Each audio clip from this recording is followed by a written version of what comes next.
Played along to a backing track, and look, these things are great. I use it to try and work on different ways to play my chords. So in this case, I'm using some bars, which I don't normally do.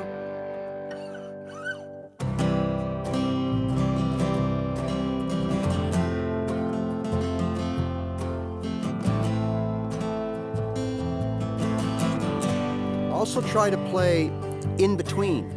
There's nothing wrong at all with trying to match the strumming in the chord progression. If you're the only guitar player, maybe there's the guy in the band and you, that's okay.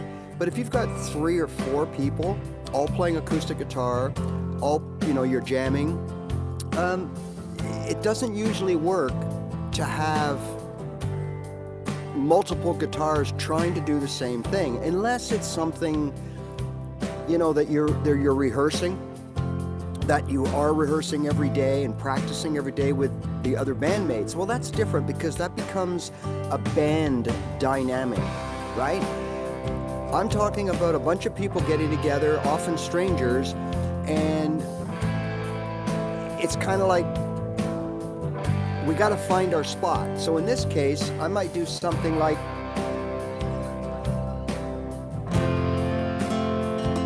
I might arpeggiate.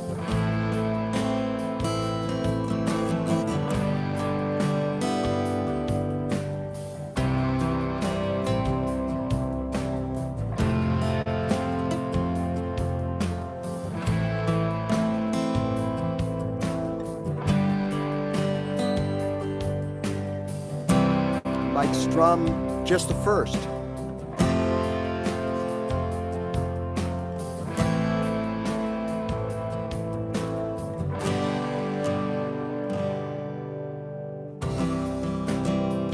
Might implement a strumming pattern.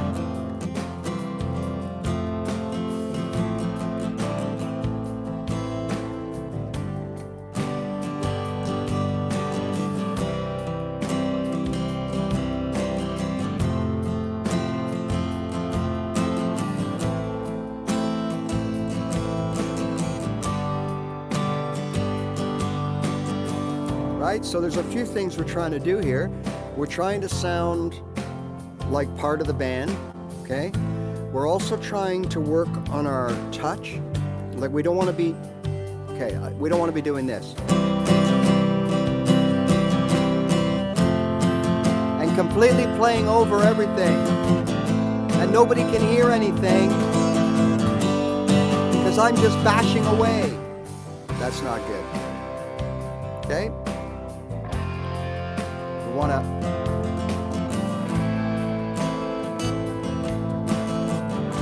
there to be a nice blend.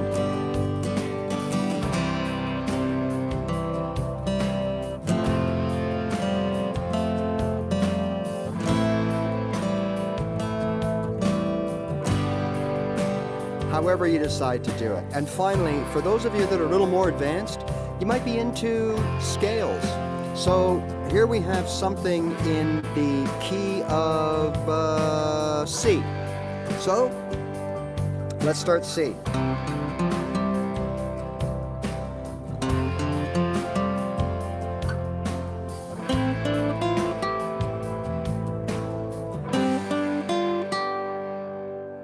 Right? We could play along like that. We could play off of this C here. jump up to here, over to here, here, here, here,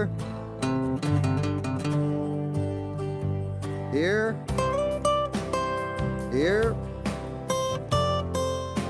You get my point. We can move around to the different Cs. Now you can't do that until you know your fretboard.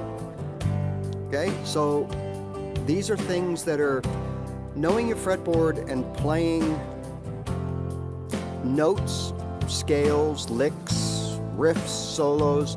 You really have to know your fretboard. Like, I personally find it difficult to even accomplish any of this without knowing, because as you're playing, as you're listening, right, you got to also know where your starting points are when you start moving around. Now I could sit here on this C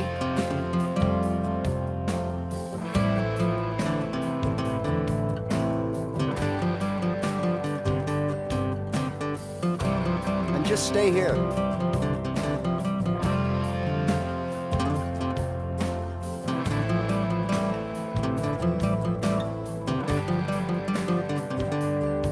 And it'll work. But to get a real kind of like to layer and texture to your riffs, licks, and solos, you want to move that around. Now you're playing the same notes. C, D, F, G, right? We're going to move that around. Maybe not. Want to sell your home but afraid it won't get the best price? Read this first. If you're Let's get back here. All right. So let's start again, right? So now we're going to start here. C, D, F, G. Here. Here. Here. Here.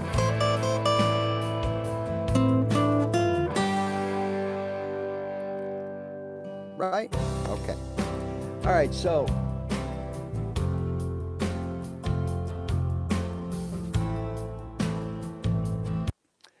again, for those of you that follow me quite a bit, you'll realize or know that, you know, I like to keep things simple, but the further in your journey that you go, right, it's reality. You have to start understanding some theory.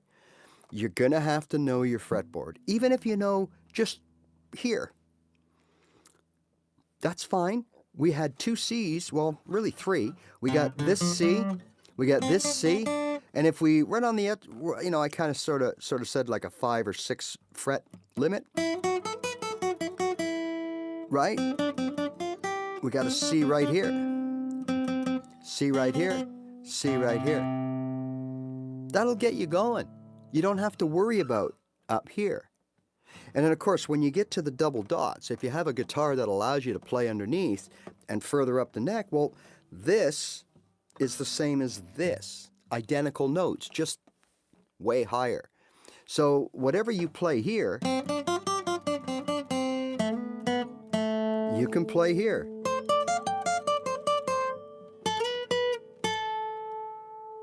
Right? So you really don't have to memorize or know these notes because they're the same. These notes are the same as here. So all those juicy notes that I always talk about down that second fret,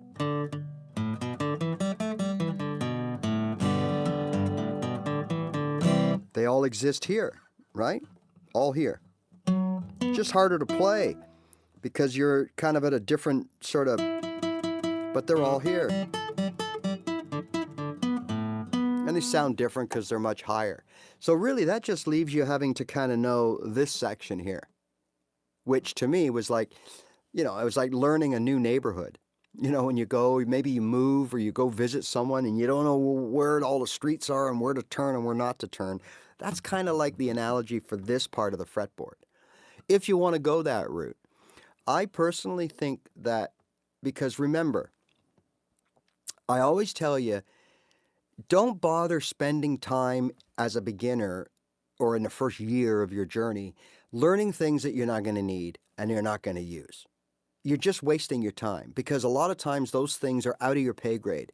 They're bar chords, they're power chords, they're triads, they're, all these fancy techniques and certain scales that you're never going to use.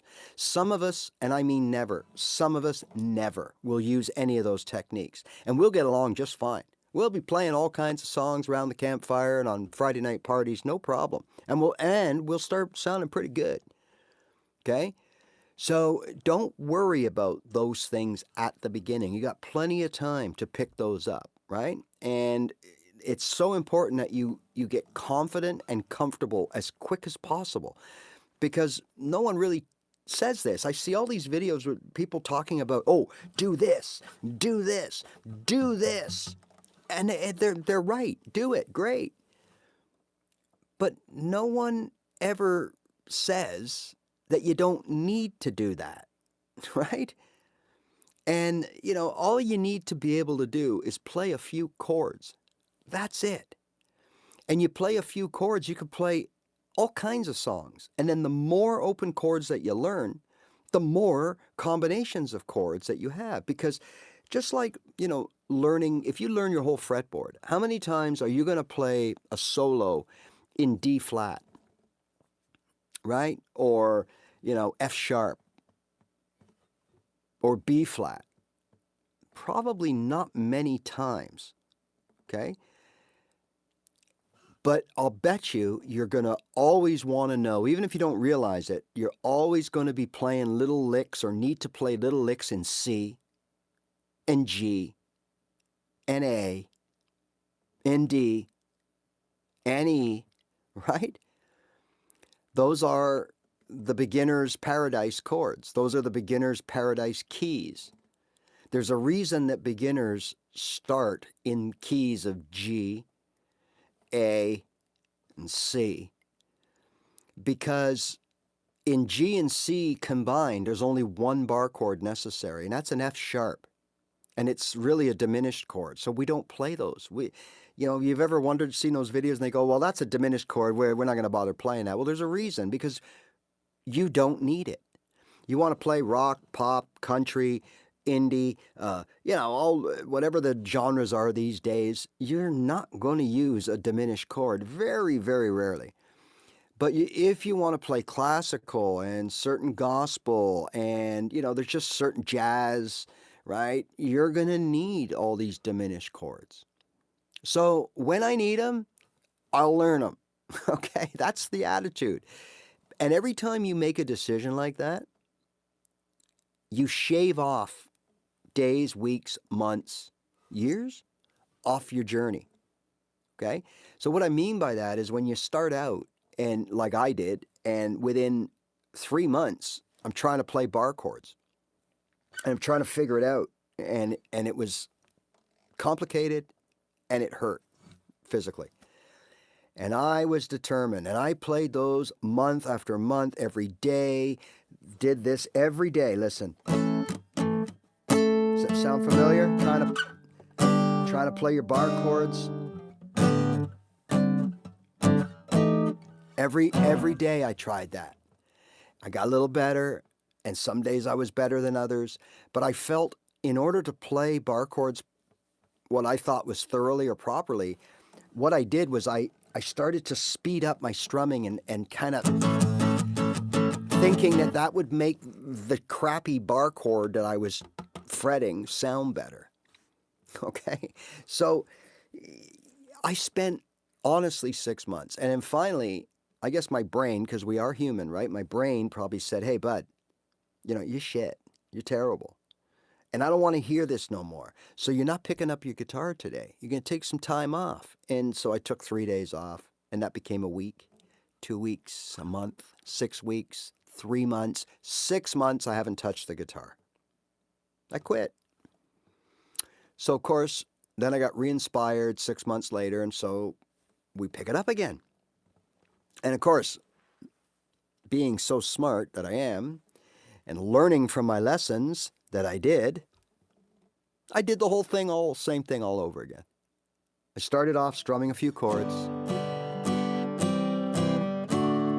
got bored, thought I knew it all, and I'm right back into the bar chords, but this time C sharp minor, G sharp minor, you know, all these, okay? And of course, upwards of a year later, yeah, I played a few songs, not very well. You know, I quit again. So now 6 more months goes by and I get re-inspired. So now 3 years I wasted playing bar chords and trying to learn scales and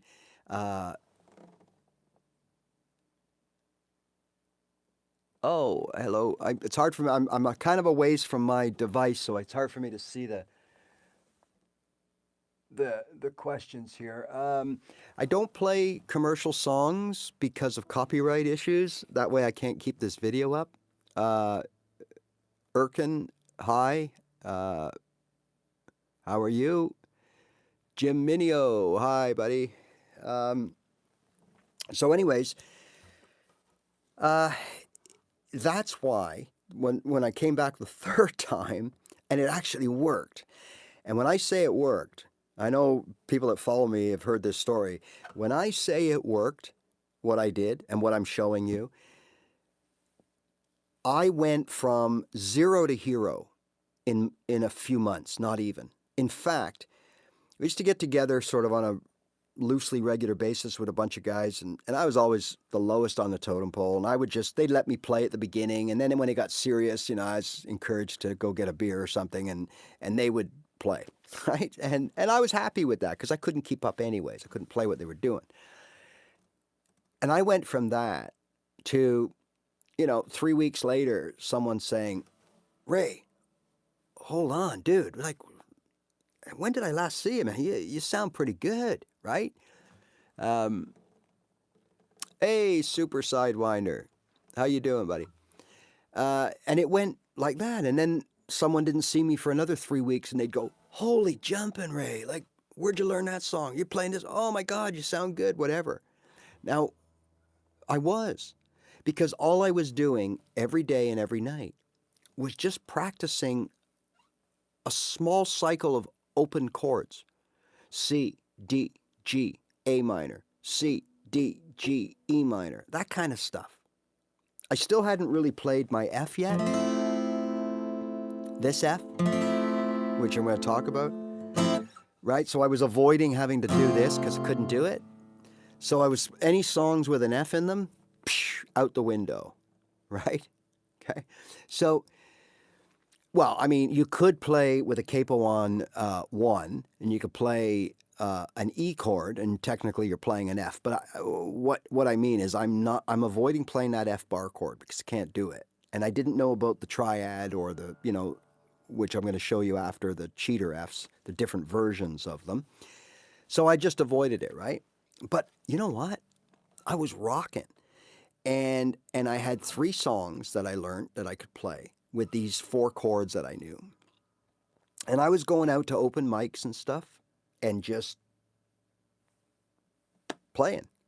And people didn't know that I was a beginner. They didn't know that that's the only chords I knew. People go, hey, man, it sounded good, you know, whatever, right? The 4-string F is easy. Yes, I play a 3-string F, but 4 is just as easy. Absolutely. I'm going to break it down in a few minutes for those of you that haven't seen it before and how that works, okay? But I just want to finish this kind of thought is that, so again, throughout your journey, whether it's notes, scales, you want to learn how to play licks, whether it's learning your first song, whether it's learning your first chords, unless you want to be a professional and that you're young enough to put in the 10,000 hours to perfect your craft, unless you're a young dude and you want to be a professional. So other than that, if you just want to play songs and enjoy your guitar and have fun doing it, and who knows where it will lead, then trust me on this. Learn things as you need them, not for the sake of learning them. So what happened was when you don't know what to do, if I wanted to learn how to play a sport, let's say that I wasn't familiar with, tennis, golf, you know, whatever, name the sport. highlight, horse jumping, ping pong, whatever. What I would like to know is, okay, what do I need to know first? Is there something that I need to know that'll help me do everything else? It's so important. Think about it. But most of us, when we try to learn guitar, hello, Randy. Scott, 54, perfect. A little older than when I started. I started at 50. So you're in the same ballpark. I don't know where you're at with this right now, but please don't listen to what I have to say and don't panic, okay? Because it is a slow journey, but it doesn't have to be, and that's what I'm talking about. It doesn't have to be painfully slow. Because when we don't know what to do, then we just, whoever comes in our face, so in this case it's Facebook, YouTube, TikTok, whatever comes to our face, right? Okay.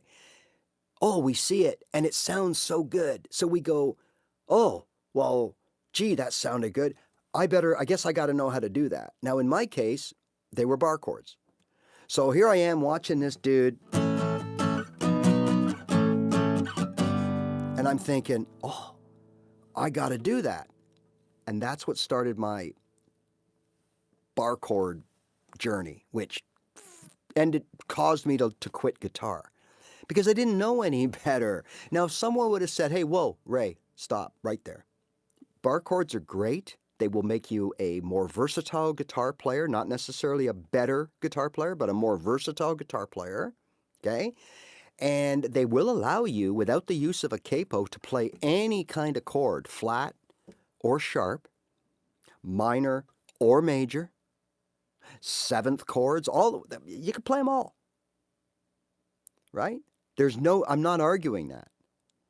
I'm just saying there's an easier way to play those chords. And a lot of those chords that the bar chords allow you to play, you ain't going to need for the first, in my case, 3-4 years of playing. I never had to play an A flat minor or a D sharp. I didn't need it. Okay? It was all C, D, G, E, A, D, E, A, B,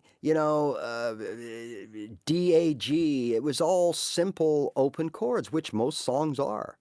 In fact, over 50% of all music is written in the key of C, where there are no sharps or flats. It's all whole notes, no bar chords. That's what it means. You only need a bar chord when the chord is sharp or flat.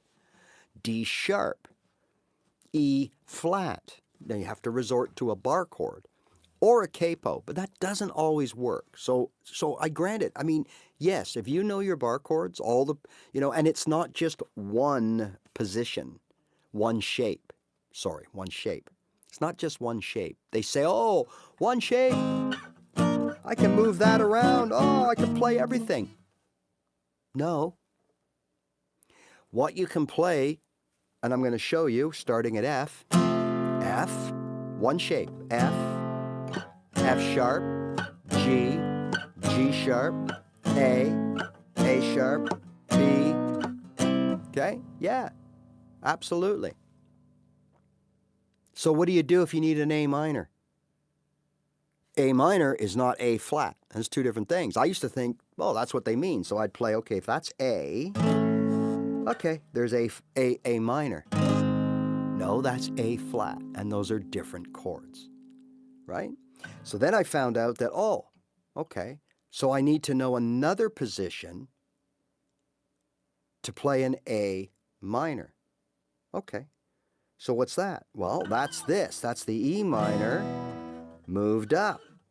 So now I'm playing this shape. So that's a second shape. Oh, but wait. Okay? There's A minor. There's another shape. There's a high octave A minor. So now there's two shapes I got to know to play A minors. You see my point? And lo and behold, there's another shape, and that's called the A shape. So that's when we take this shape, put a bar, and play behind the bar or in front of the bar. Now, I can't do it with that, so most people can't. So you use one finger to bar all three strings. And it can be really, really difficult. So I use two fingers to press down those three strings. So now that's a fourth shape. So we have C, C, D, E, F. You see what I mean? Like, it gets difficult. So now I've got 4 shapes of bar chords that I have to learn. Why? Because let's say you want to play G, C, D. Okay, very common. So here's your G. Now I got to go here to get the C, and here to get the G. Now I may not want that difference in pitch. And you got to move all the way down. The more you move, whether you're playing open chords, triads, or bar chords, the more distance you travel, the more likely you are. You got to rejig your fingers because your frets get smaller. So you're likely to make a mistake or get a buzzing string or, something along those lines, right? So are bar chords really that easy? And you know what? No. Now, I grant, I'll give you this. Look, every open chord is weird because they're all different. Like, we can't just add a finger, take a finger. We got to change the whole shape. So I admit that that's a little bit, kind of out there. Whereas the bar chord thing, we don't have to change the shape, but we got to move it along. But here's where we have to change the shape. So in that G, C, D example I showed you, we can do it this way. There's G, C, D. But we have G here. Now, if we change the shape from that E, right, to the A, and move this finger down one, we have a C. And then, of course, that shape, we can go C, D, E. So what you would play if you were playing G, C, D on bar chords, 9 times out of 10, you'd probably do this. G, C, D. Instead of all the way up and down. So anyways, the bottom line is, the theory, the philosophy is so much easier to play the bar chords. Absolutely. But physically, it can be demoralizing.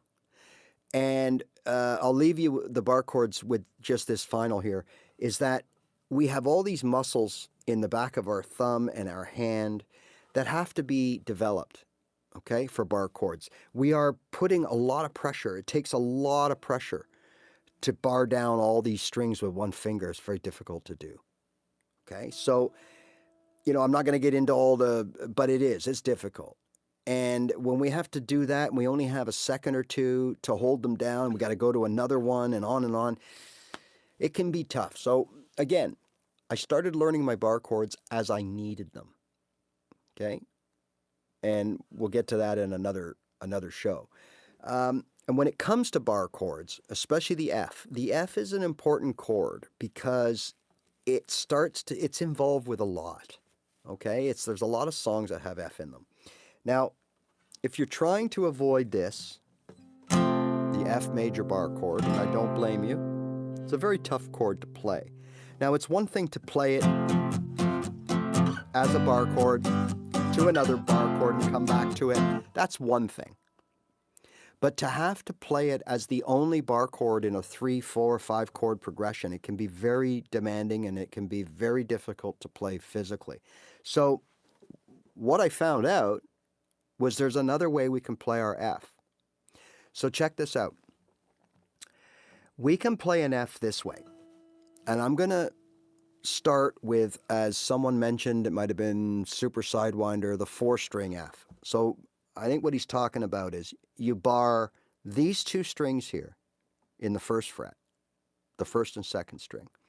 Your next finger goes on the A note, which is the 3rd string of the 2nd fret. And your next finger will go here. Now, some people will do this. So there's your F, but they'll also do this, because now what we have is we have the back end or the front end of the F chord without the bar, right? So keep that shape, and instead of playing the bar, people just do this. There is an F chord. Now, all we're missing, remember, this is exactly the same as this. All we're missing is this F note right here, which happens to be the lowest note on that string, fretted. Okay? So it's going to take, I mean, you'd have to have really good ears to notice it, but it takes a bit of a lowness out of that chord, okay? Because we don't have this note that we're hitting first, right? So when we play it like this, we're not playing the open E. We're starting our strum here. So we miss out on that nice low note. But at the end of the day, it's easier to play. And if you really want that note, you can just use your thumb like that. So have you ever seen people play like this and they move that whole unit?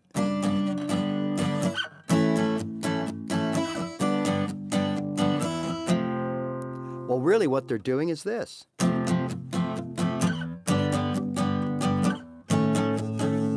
It's just easier, right? So you got your thumb over the low E, and that replaces, because remember, the bar, okay? I want you to understand something. They tell you 9 times out of 10 that you got to push all these strings down with one finger. That's what makes bar chords so hard. But I used to see diagrams where they'd only have the dot here, and they wouldn't have all these dotted, or they'd have a line which means fret them all, but that's just not true. All right, here's why it's not true. Here's the nut of the guitar, right?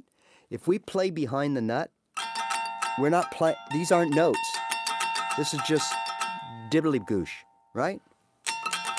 All right, if we play any of these strings behind these fingers, I'm going to take the bar out. What do you hear? The same gibbly wash, right? Why? Because once these strings are fretted, nothing gets through. There's no notes getting through. There's no music going through. They stop right here, and that determines the note. But this doesn't have a bar, right? And these two here don't have a bar. So the purpose of the bar is to grab that note and then use, this is where it gets weird, the fatty part of your finger under here to push down these two.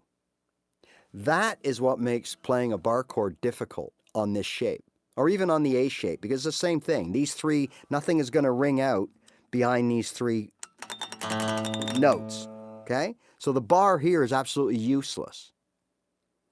So here, we got to bar the same thing. We got to bar this note here, which is the first string, and we got to bar whatever note we're playing on the 5th string. That's the purpose of the bar, nothing else. Okay? So back to the F. 4 fingers, there's our F. And if we use our pinky, there's our F bar chord without the bar, right there. With or without the thumb, it don't matter. You can play it like this.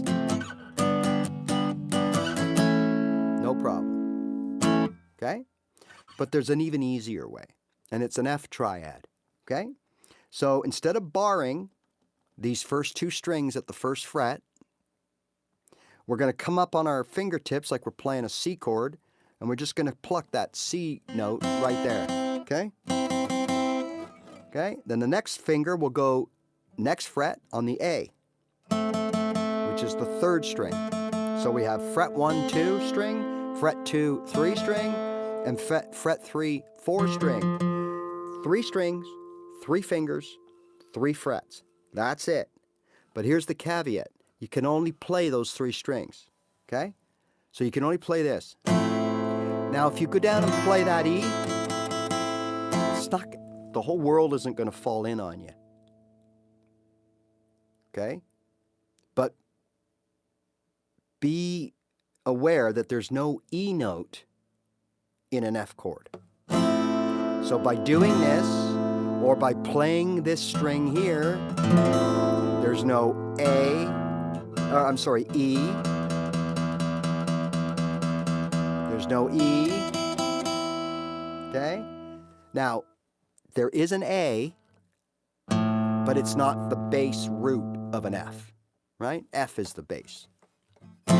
So we only play the 3 strings that we're fretting. 1, 2, 3. That's it. And that's called a triad, right? So now you're actually playing a triad. So as opposed to saying, okay, I'm going to learn triads and have to learn all the different shapes over each 3-string set, which there are many of them, string 1, 2, and 3, 2, 3, and 4, 3, 4, and 5, and 4, 5, and 6. Each of those 3 string sets has a set of shapes that you can move up and down. It gets very complicated, okay, for a beginner, for an early guitar player in the first year or two even. I didn't visit these other than this until probably 5 years. That's just my choice. In fact, I didn't even know this was a triad. I just thought this was a cheater F. That's what I called it, the cheater F. But I'm actually playing an F triad, okay? Now with this shape, as a little caveat to this, triads are movable, just like bar chords. So F moved up 2 is a G, playing only those strings. Moved up 2 more is an A, one of my personal favorites. Moved up 2 more is a B, C, D. It's a movable triad. So there's my F chord. Now look, if we roll back on that string to do the 2, or we just do this, we have our F major bar chord. So it's, you see how it works? These fingers aren't moving. So there's your new F, okay? So my point here is that don't spend 6 months learning all your bar chords because you needed one, an F. In my case, it was a B minor. I kept seeing all these songs I wanted to play and they had a B minor in them and I couldn't play it. So I didn't play the song, didn't learn the song, right? And then one day I sat down and said, I'm going to learn B minor. I didn't know anything about bar chord theory. Everything I just showed you and talked to you about, I didn't know any of that. So now I'm thinking, oh my God. Cheater F, nice. It's a good one to know. So I didn't know any, I didn't realize. So I thought, okay, I guess I got to learn all the bar, but no, I don't. I'm just going to learn the B minor. So I learned how to play it, right? Bar. Now, if I take the bar away and just play these 3 strings and nothing else, I've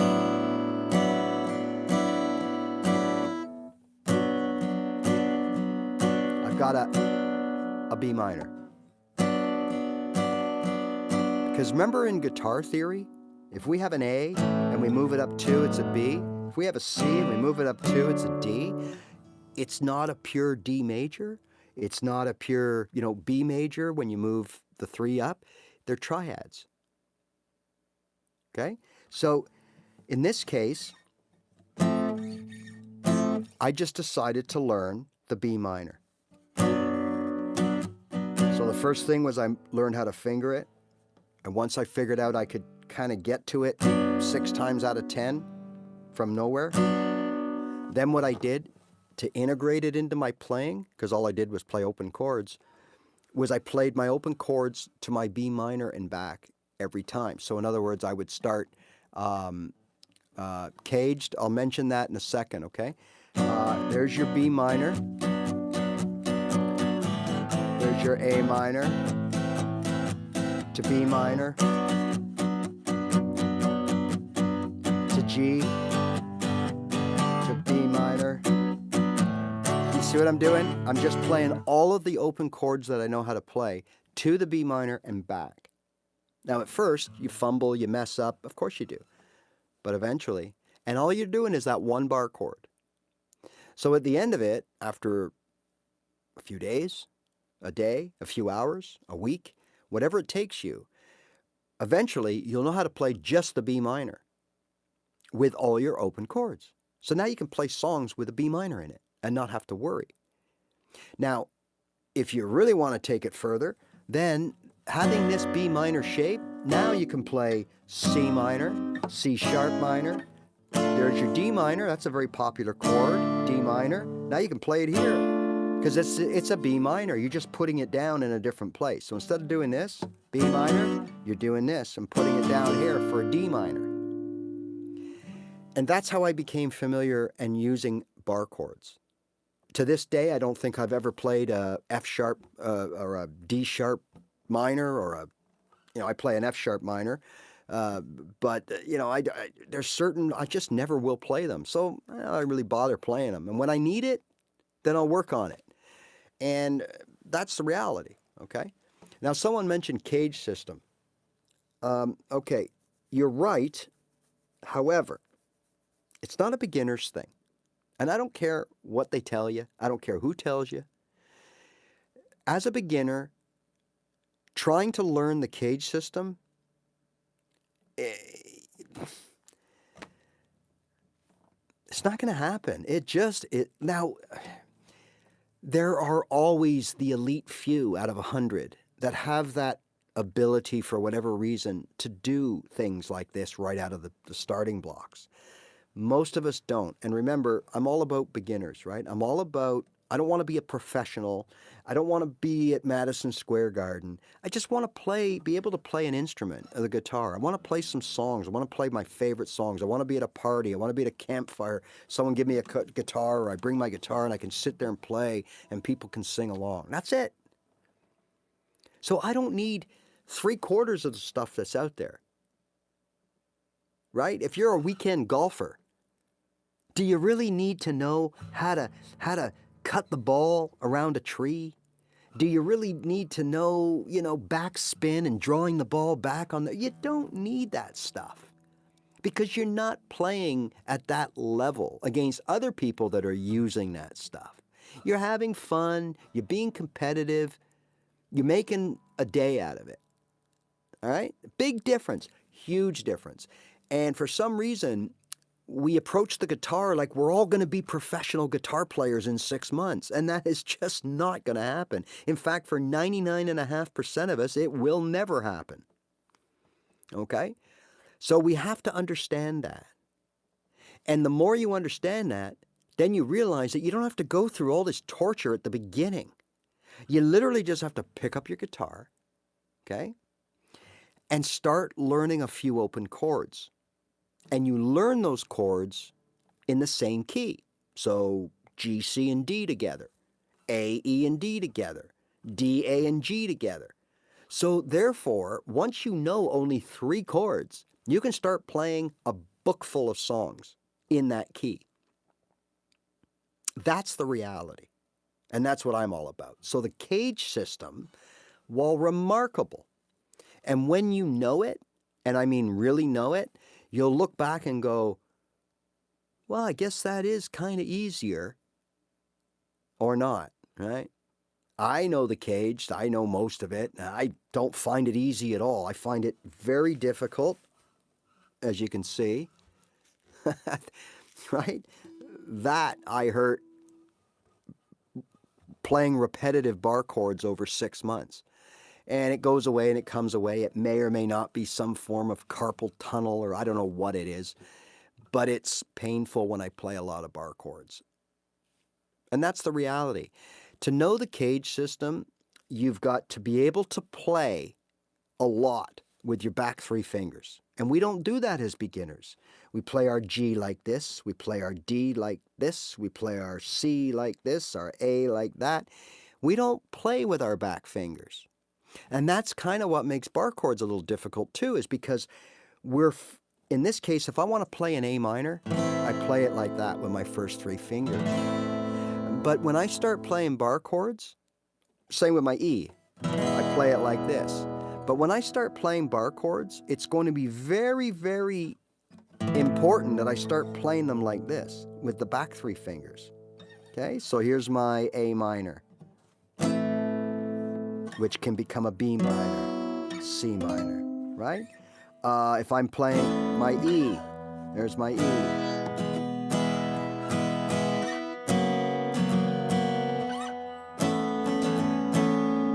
That's the front of a bar chord, right? So I'm playing the E that I was trained and taught to play an E with these fingers. But now when I play an E here with the bar, I got to play it with my back fingers. The cage system is heavily reliant on playing with your back fingers and using your first finger to pick up the root note all the way down. So C, right? Then you got to use this C here as the next C in the cage system. So now you're going to play your C here. Then you're going to play it as a G shape, and then an E shape, and then a D, and it's complicated. So the cage system, you're right, but not for beginners. 1, 4, 5 chords. Yeah, those are very important chords to play. So when I just mentioned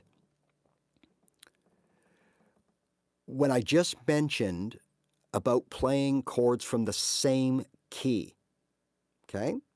It's so important because if you can play only 2 chords from one key, you can start playing a song.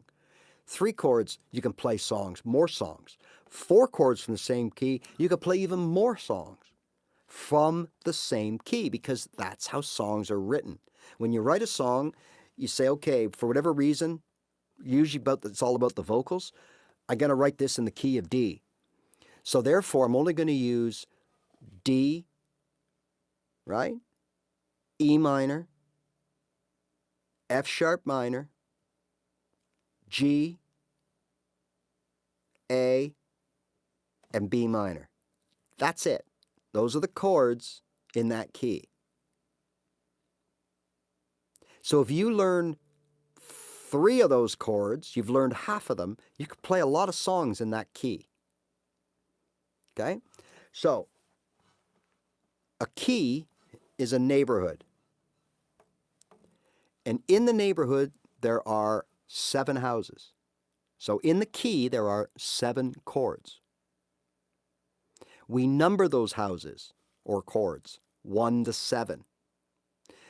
Chords number, or houses number 1, 4, and 5 are the major houses, major chords, big houses, okay? The chords 2, 3, and 6 are minor houses, little houses, minor chords. The 7th is what we call the diminished chord.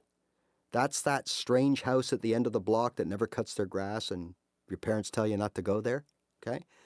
That's the diminished chord, the 7th chord. Okay, that's it.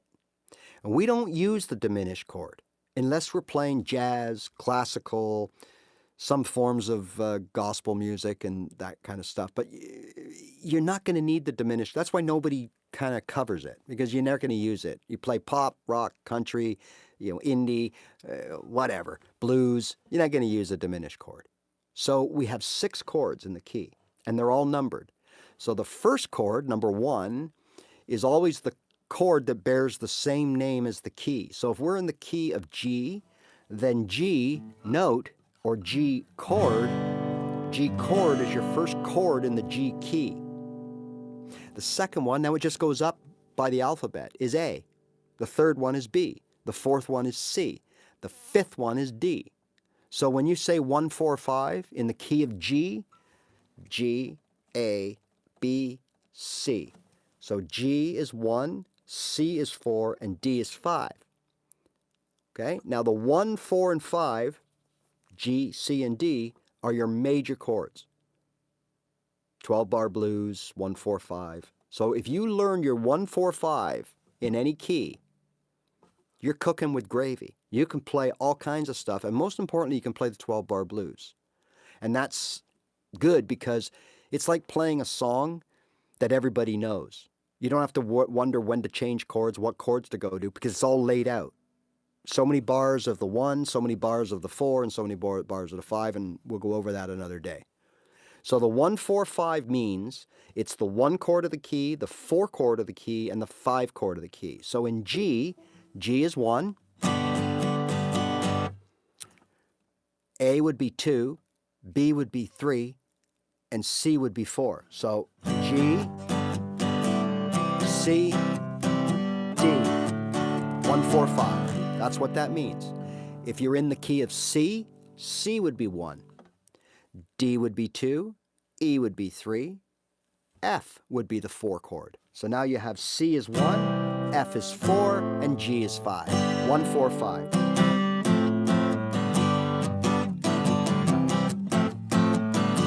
Okay? Now you're wondering about those 2, 3, and 6s. So when I said, let's go back to G. When I said G is 1, and it's a major, and I said A is 2 and B is 3. Well, not quite. Because 2, 3, and 6, remember 1, 4, 5 are major. 2, 3, and 6 are minor. So that A, yes, it's an A, but it's an A minor because it's a 2 chord. The next one is B, the 3rd chord, G, A, B, G, A, B, right? But it's a minor, so it's a B minor. So the chords of the key of G are G major, 1, A minor, because it's a 2, B minor, because it's a 3, C major, because it's a 4, D major, because it's a 5, and E minor, because it's a 6. And every key works the same way. So as a beginner, if you learn your 1, 4, and 5 chords of any key, and again, as a beginner, key of G, key of C, key of D, key of A. That will give you A, B, C, D, E. So that'll give you A, D, E in the key of A. It'll give you D, E, F, G, D, G, A in the key of D. It'll give you C, F, G in the key of C. You see what I mean? All good open chords. And your A minors and E minors are played in all those chords. In the G and the C. You can add A and A minor and E. Now you've got 4 chords that you know. Now you can play thousands and thousands of songs. No bar chords, no triads, no scales, nothing fancy. Just good old-fashioned open chords. Circle of fifths, yes, you can also get what's known as a chord wheel. It's kind of a circle of fifths. It's just the information is a little different on it. The circle of fifths we use to figure out and determine where and what and how many sharps or flats are in each key. It gives us information, other information as well. A chord wheel is the same. It gives us what keys are in a chord, what they're numbered as. Excuse me. We can also look at what they call what is the relative minor and the relative major. That's all in that information. So both of those, or either one of those, is a good tool to have for a beginner to start learning your theory. But remember, you don't need guitar theory or music theory to start playing your favorite songs with open chords. Don't need it. It helps. Of course it's going to help. But you don't need it. You got Google, right? So when you Google a song, it says, okay, the verse is G, C, D, C, G. So I went down to the corner store. I saw my girl like I never seen her before, right? Whatever. Yeah, that's it. Google told you to play that. Okay, and then for the chorus, it might be, I always said I loved you, even though I never knew, right? They might be the same 3 in a different order. They might add one of those A minors and E minors. I mean, there's all kinds of things that can be done. But Google will tell you what to play. You don't have to care why, right?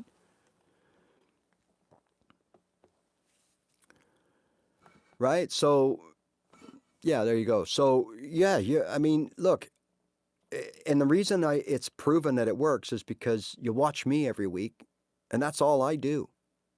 Okay? Those of you have watched, I've done some of my own songs and stuff like that online here, and you watch it, and it's all open chords, the odd B minor or something, but it's basic stuff.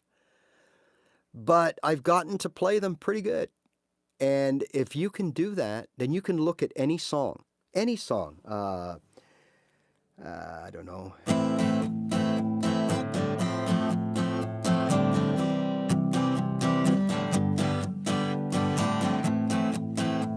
4 chords.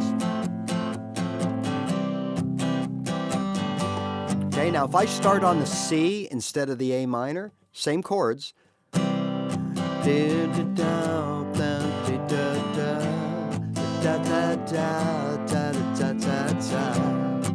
And I wait for you.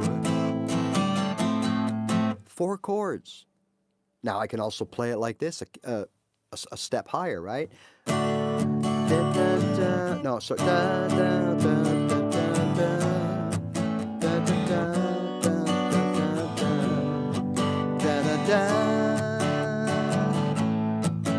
without you, with or without you, with or without. If I want to be fancy and play the B minor, but I could take it down and play the C, or I could put a capo on and play sleight of hand and twist of fate. A bed of nails, man, she makes me wait, and I waited for you. No bar chord, right? So there's all kinds of ways we can proceed. We don't need any fancy stuff, right? So I just wanted to let you know that, that you can pretty much play every song out there with open chords and a capo.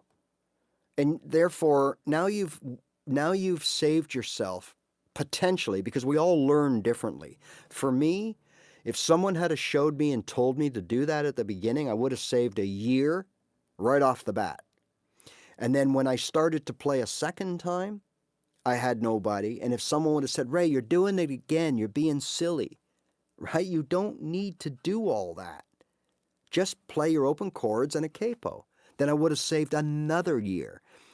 With the gaps in between my quitting, I lost 3 years, okay?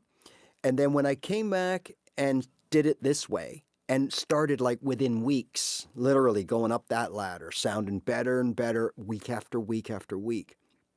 If I had done that since day one, wow, man, I often think right now, if time stopped and I had 3 years to continue playing, and then time starts again, where would I be? How good could I be? All right? But again, that wasn't my goal. The reason I have gone this far is because I wanted to. So, Scott, for example, if you're just starting out and you learn those 1, 4, 5 chords, G, C, D, C, F, G, D, A, G, E, A, D, right? So if we're going to learn to be A, D, E. Well, we're big rock singers, we got golden fingers, and we're loved everywhere that we go.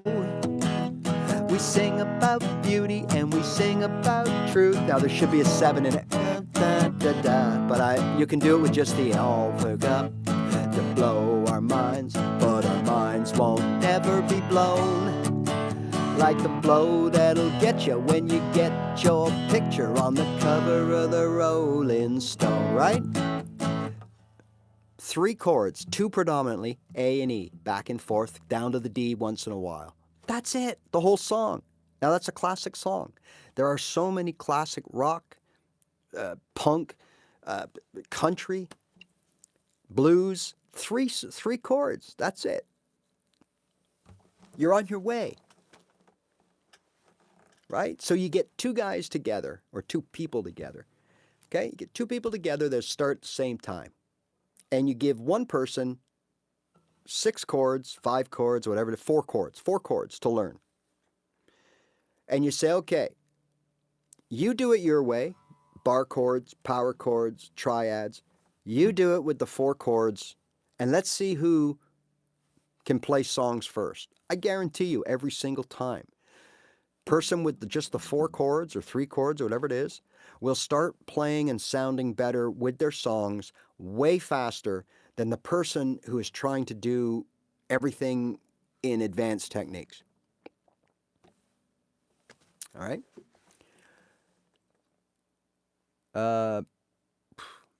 Whatever. Never heard of that, so it's obviously a joke. But no, I don't play cover songs here because Tripp's copyright on YouTube. So I do it on TikTok because they don't seem to care over there for some reason. I don't know what it is. But so what happens is in the process of learning guitar, I call it the boot camp, right? The first 6 weeks or so, really all it is we're trying to learn our chords, and they're going to sound terrible because we don't know how to play them. And we don't even worry about rhythm and strumming. We just go, and we look at the fretboard and go, okay, let's see, C. All right, got it.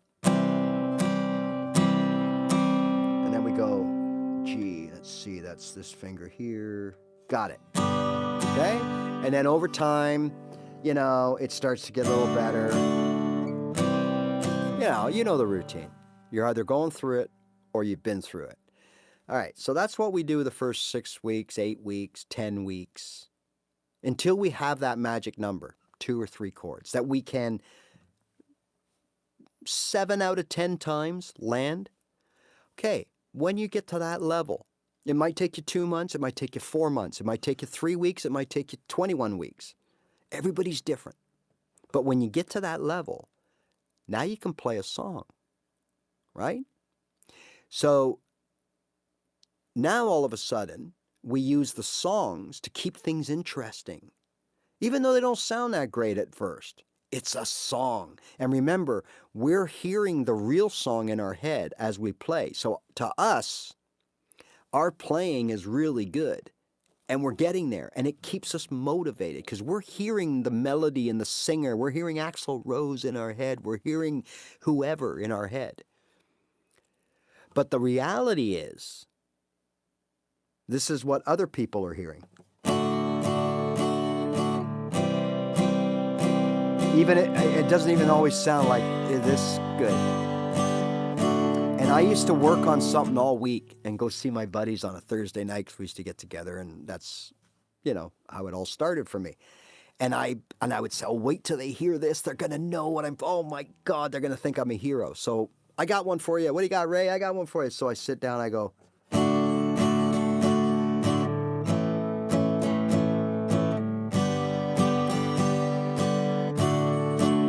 Then I go.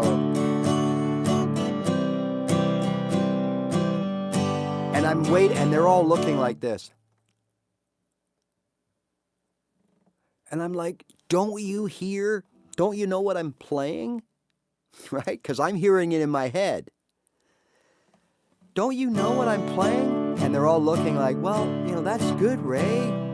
Oh, yeah, that's really good. Okay, because I didn't understand that the reason... No, you're not there, Randy. You're farther along than that, right? But I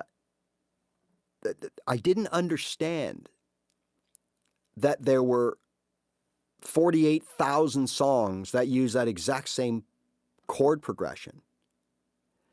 And I didn't understand why that was possible. Because there's also a melody on top of that. There's a bass line. There's a vocal melody and the way the lyrics are. All these things make each chord progression unique, even though they're the same. But I didn't understand that. So here I am thinking my buddies, as soon as I played D, C, and G, would pick up on what I'm playing. Which, by the way, was... She got a smile that it seems to me he reminds me of childhood memories, and everything was as fresh as a bright blue sky. Right? So what just turned this into what I just played? What was my right hand? It was my voice. Not that it's any good, but I mean the lyrics guiding you. Oh yeah, that's a sweet child of mine. I get it. Yeah, good stuff. But if I didn't sing it and I just played those 3 chords, that could be any song. That could be a truckload of songs. Right? So remember, it doesn't matter. I could have played bar chords. Ain't gonna sound any better. And you're not gonna know it's a song just because I played bar chords. It's irrelevant. So your open chords are just fine. right? So we learn songs. As that song starts to sound better, coincides with our strumming gets better, our fretting gets better, our touch on the strings get better. We start playing different strumming patterns that will make, so instead of this, now we're playing. Sounds a little different. Then we're playing.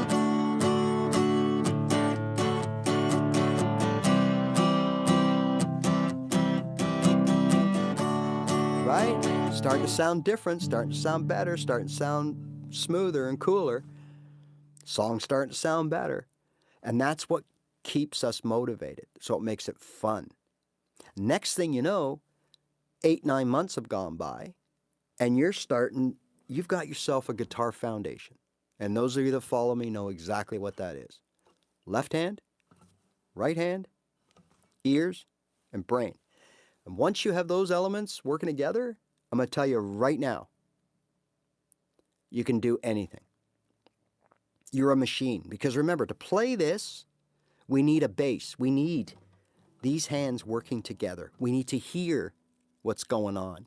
We need to hear when we're playing a bad note or a bad chord. And our brain is the one that's guiding us, right?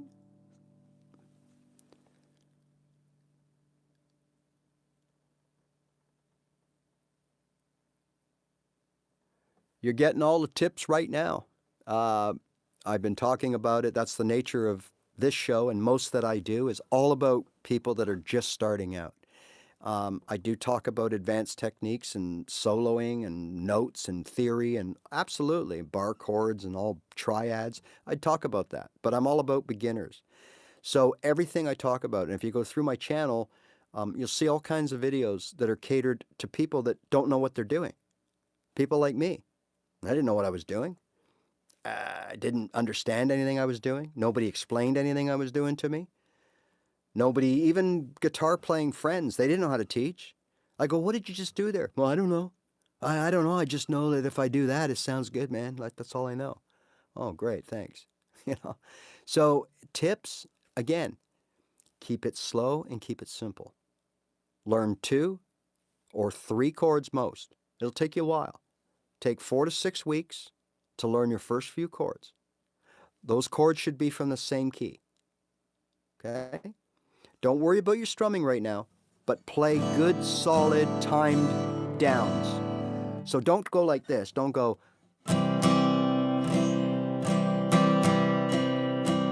No, we want everything to be even. 1, 2, 3, 4. 1, 2, 3, 4. 1, 2, 3, 4. 2 chords, right? C, C, C, C, D. Okay? Now, 2 chords, what can you do? Well, once your right hand gets pretty good, you can do a lot of stuff.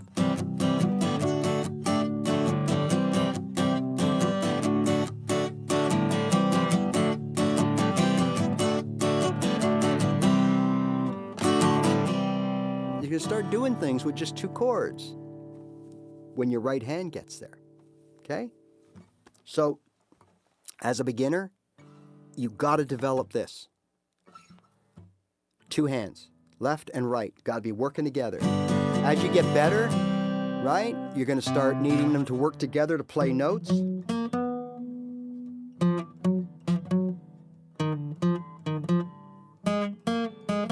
This one has to be strumming the right string that this one's picking. Coordination. Got it. Without that, you can't play. So that's the first thing you need to do.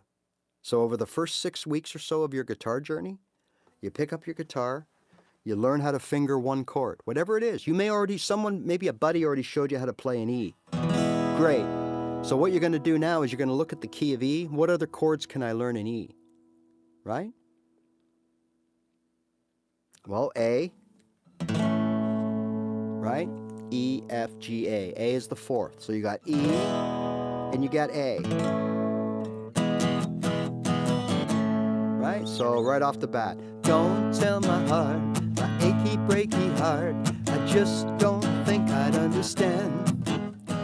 You can tear my heart, my achy breaky heart. Ba-da-ba-ba-ba-ba-ba. Right? It'll get you going. 2 chords. That's it. When you're ready, you start adding different strumming patterns. Down, up, down, up. There's all kinds of them out there. So now you have different strumming patterns.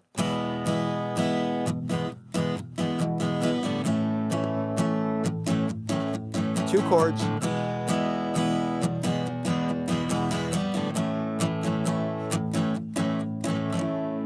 Right? That's it. Use those 2 chords to work on your fingers, build your calluses, get your fingers around that open area of the fretboard, right? Start learning how to add a 3rd chord, 4th chord eventually.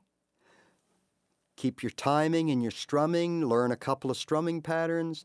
Now you're ready to play songs. So in the first few months, so this is the equivalent of learning how to play golf, but you don't really play golf right away, do you? If you take lessons, you go to see a golf pro at a driving range. And they put a bucket of balls down and you hit the bucket of balls, one after the other. You're not playing golf. You're not putting for dough and driving for show. You're not doing any of that. You're just hitting them off of a tee while someone makes sure that your mechanics are right. Why? Because if you don't have your mechanics right, well, it doesn't really matter what you do and how often you do it, you're not going to hit the ball straight. So in guitar, if you don't have these 2 hands working right, well, it don't matter what they teach you because you're going to be able to do it. So before you play your first game of golf, you generally have days, weeks, whatever, months, just hitting balls off of a tee. Then you take that and to a golf course and you start figuring out how. Now you could name any sport and it works the same way. If you want to play soccer, or you in England call it football, right? If you want to play that, okay, you got to know how to run fast. You got to be able to work with the ball. You got to be able to kick the ball straight with speed. Well, until you do that, until you acquire those skills, well, you ain't going to be of any use on the field, are you? Because you can't kick, you can't run, you can't dribble the ball. You got to learn those skills to put them into a game. So here we got to learn.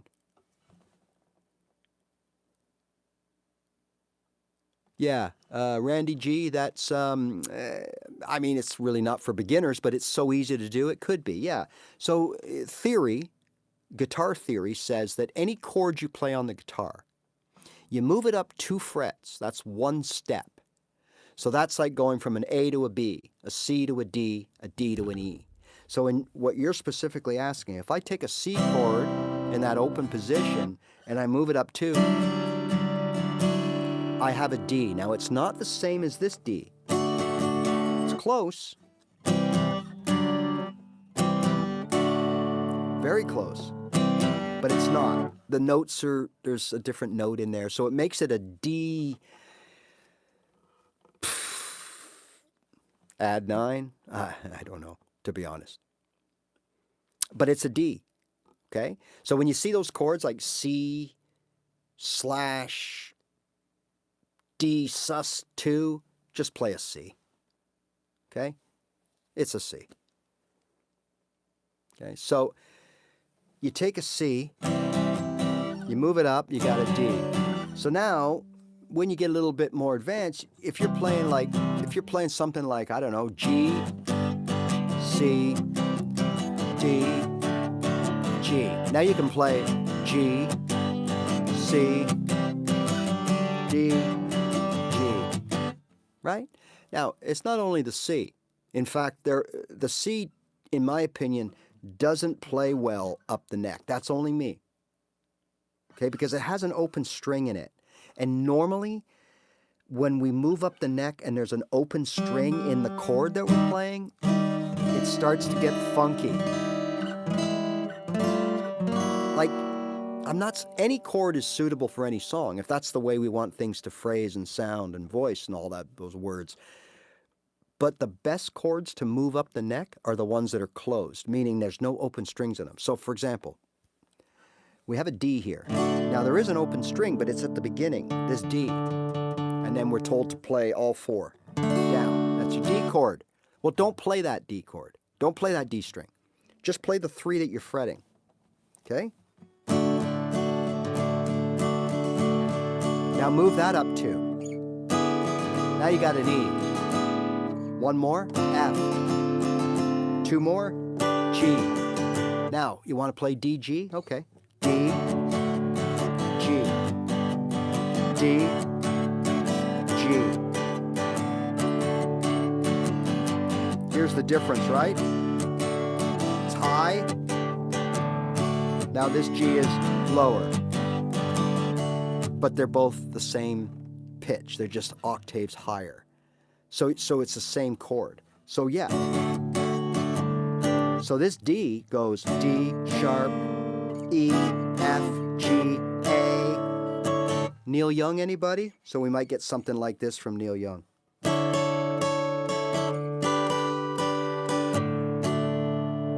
Or something like this.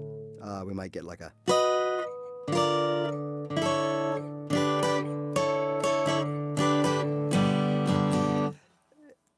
whatever, right? Another good chord to move up is your F, your cheater F. That's a triad. F, G, A, B, C, D. It allows beginners to play up the neck without knowing how to play up the neck, because the reality is, you know, the real purists and guitar snobs will say, oh no, you can play open strings up the neck, you just drone them. Okay, great, yeah, but we're beginners. Okay? So the reality is once you leave the open position, you shouldn't play any open strings. It's just not going to sound right. Why? Because you're going to be playing, listen to the octave. Right? So if there's like an open string ringing out, so if I play, so fretted, fretted, open. It doesn't make sense. It doesn't sound right. So there are chords. A is another one. That's a beauty one. Now these are triads. Once we leave home base and we don't play the open string, so in an A, right? We play an A. You might play your A like this. We play this open A and then down 5 strings. There's your A chord. Well, if we move that A up 2, and we only play the 3 strings that we're fretting, we have a B. So now instead of playing the B bar chord, you could just play this.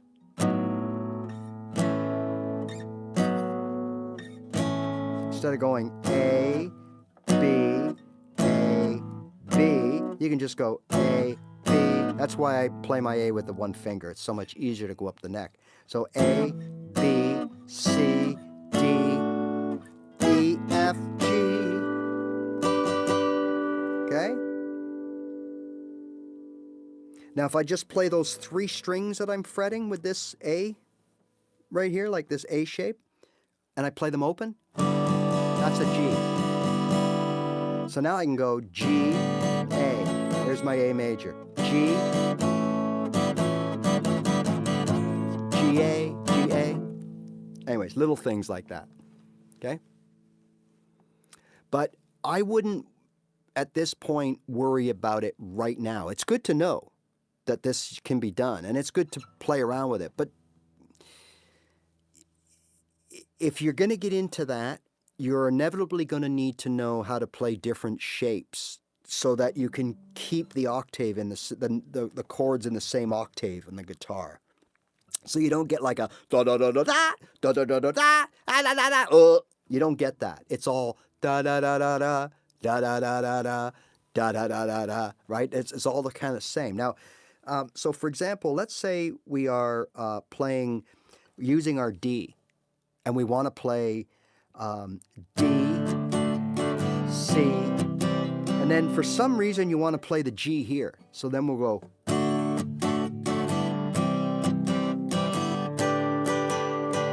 You see what I mean? that third chord doesn't sound in the same neighborhood as these two chords. So what you'll need to do is you'll have to know different triad shapes if you want to play them all high. So now we have G, remember our C, and our D.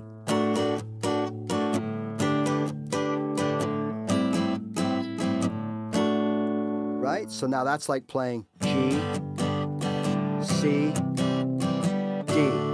They all sound the same. They're in that same register, right? So we play G, C.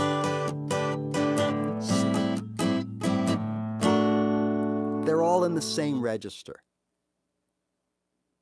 Okay? So a lot of these little moving up as a beginner, here's how I use it. Okay? I wrote a song and I started it in A, but I used this A. So I start, it goes. So I like the way that sounds. To the G, to the D. But after that, in the song, I play the A here. D, A, G, and then every now and then, go back to this A. You see, for something different. It's still an A, but it's different. And the notes are such that I can arpeggiate it, so I can pick them out and get that cool to the G, right? That's how I started playing up the neck.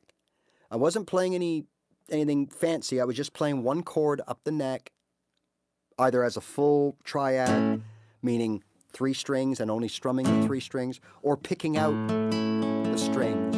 But then I go right back to my open chords. Okay? You're welcome, Randy. I hope it helps. Randy G, that is. We have another Randy. So we have 2 Randys today. So yeah, like that's the natural evolution of open chord players, beginners. We start looking for something more. I strongly suggest that when you get to that point in your playing, it might take like up to a year, where you're getting to the point where you're really playing good open chords. Well, you know, you can go up the neck with, as I just showed you, some of those open chords. Now, some of them are duds, like G. Oh, it's horrible. Like, now this might only be my opinion, but G. So if we follow our theory and go up 2, that's supposed to be an A. Okay, so here's A. And here's the GA. I'm sorry, but I don't get it. If we play bar chord A, right? And then we try this A. Why is that? It's because in the G, this is so important, when we play a full open G, now remember, there are only 3 notes, 3, in any chord. The first, third, and the fifth. That's your natural triad, okay? Now, you don't have to know this. I'm just explaining it. So when we play a G, we play all 6 strings. But we're not playing 6 different notes. We're only playing 3 notes over and over again, okay? Playing G. The second note of a G chord is a B. We skip the A. So G, B. That's where that finger is right there. There's your B. And it's a hard one to play because this finger tends to touch that string and it mutes out the B a lot. Got to really get up there, right? B and open D. G, B, and D are the only 3 notes that make up a G chord. So what are we doing when we go through all the strings? Well, let's take a look. G, note, B, note, open D, note. There's my G, B, D. What's the next string? G. Open, right? Because we're not fretting it. It's a G. What's the next string? Open B. And what's the last one? G. So we're only playing G, B's, and D's. That's why it's the favorite chord of the people. Because it sounds so lush because we're playing 1, 2, 3 G's, 2 B's, and a D. Now, if we use, which some people do, a second finger here on the bottom, which is really the top, we're adding a D. G, B, D.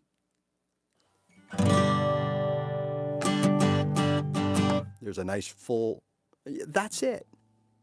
So when we play triads, we only play the 3 notes, the first, the third, and the fifth. That's why if we look at this G here that we were playing earlier, what are the notes we're playing? Okay, well, this note here on my ring finger is a G. This note here is a B, and this note here is a D. Play only those 3. We're playing a G, B, and a D. G, B, and a D. G, B, and a D. Just higher because the strings are, as they go up, they get higher. Okay, so that's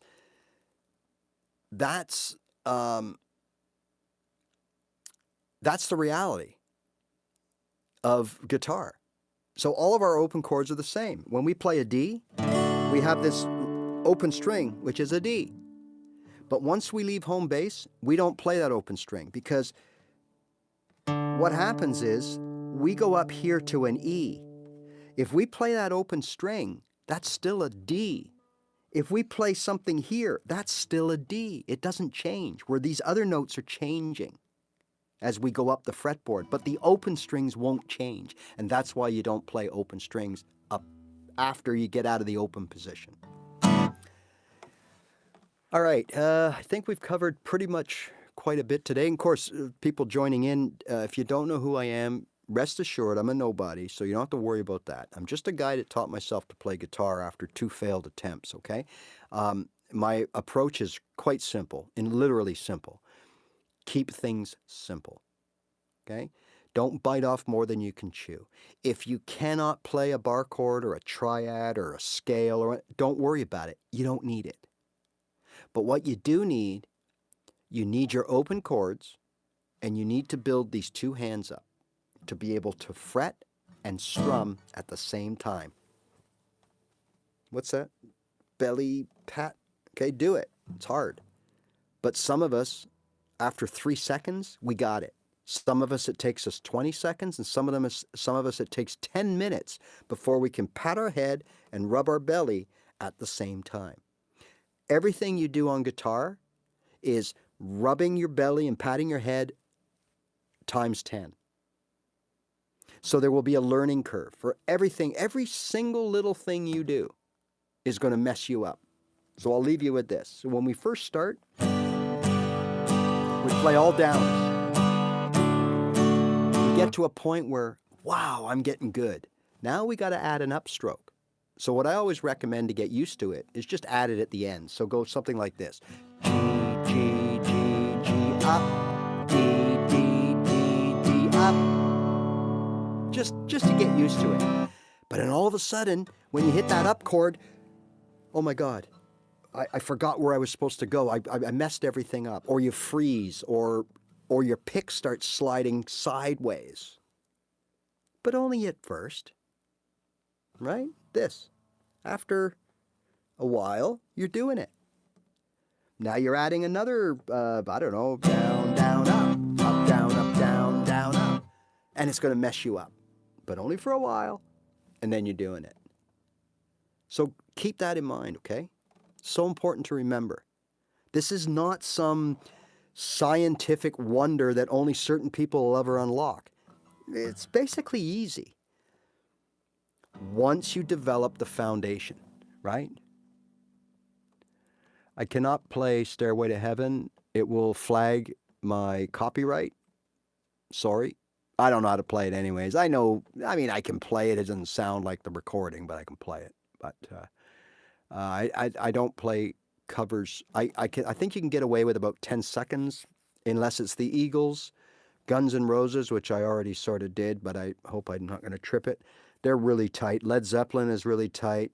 A lot of these bands are really, for some reason, they don't want anybody learning or playing their stuff. I've never got it, but whatever. So that's why, sorry. But I do come on sometimes and play requests and play songs. And I just delete the video after, and nobody hounds me for copyright and all that kind of stuff. So, and again, I'm mostly about getting people started and getting them to to start their journey and continue their journey in an easy, safe way that'll get you playing guitar right off the bat. Okay? So, if you are just coming home with your first guitar, rewatch this live and it'll tell you exactly what to do. And be patient because it will take a bit, but after a few weeks, I have a private student that I've just started working with that has also got a bit of a disability after having a stroke. They don't have full use and hardly any feeling in these two fingers. So I've had to come up with a different way to play chords, okay? And I have been taking some video snippets of the progress. And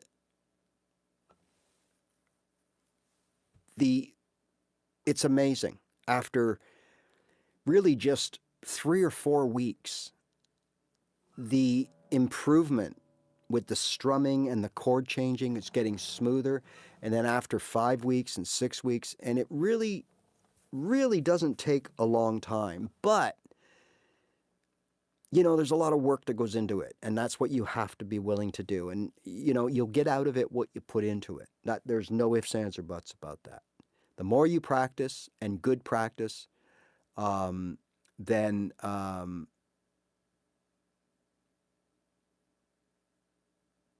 the better off, you know, the better and the quicker you will progress. Please tell me how to create riff with random chords. So I'm not really quite sure what you're asking there. Are you talking about, like, you're playing a G chord?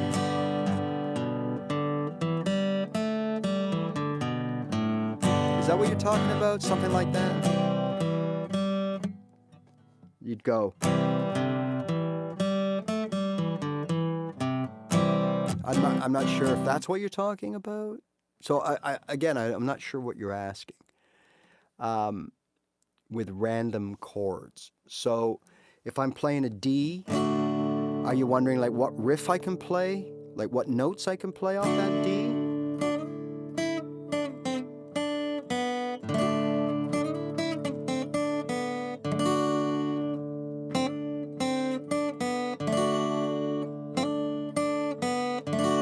There's a few, if that's what you mean. Okay? Okay, that's not really a beginner thing, but really what you're doing is there's 2 ways to do this. One of them is arpeggiating. So for example, in the G chord, if you arpeggiate it, it means to play each string individually. So if I do this in my G chord, I'm arpeggiating. Now you don't have to go from top to bottom, bottom to top. You can play any of these strings in random. So in the case of a G string, there's 6 strings involved in playing that G. So I can take any string and play them randomly. So here we go. Doesn't matter which string I'm playing. I'm using my ear to kind of, then I'll strum it, then I'll pick it, then I'll strum it, pick it. That's arpeggiating. I can do that with a D, strum it.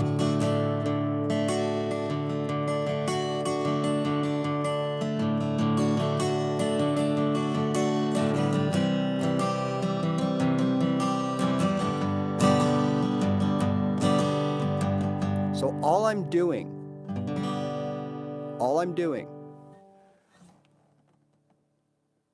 C, G, D, and A.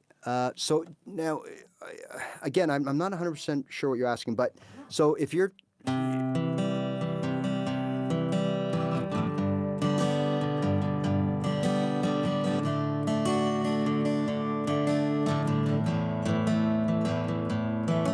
So all I'm doing here is I'm picking out the individual notes in the chords that you mentioned.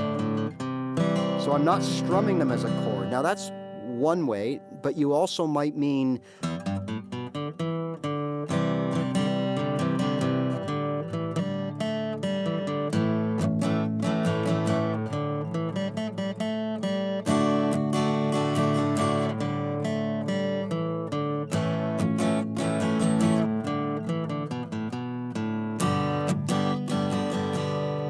Okay, so I'm not sure if that's what you mean. And if that's the case, then what we're really doing there is we're taking the notes that make up the chords and playing them individually. And they're usually from a scale.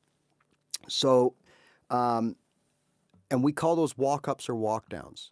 And that's a great way to start making your open chords sound great, right? So you're going, if you want to go from G to C to D, then I could do this. G,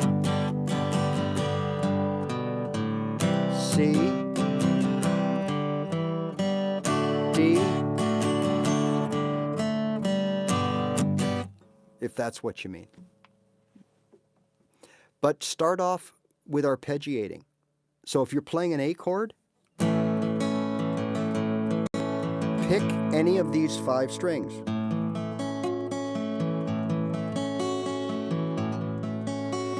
In any order.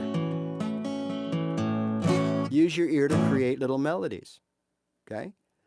And that's arpeggiating the A. And then you could switch to the C and you do the same thing. Now you got these same 5 strings.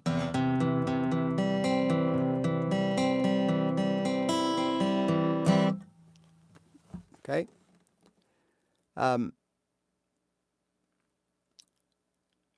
So again, the best thing to do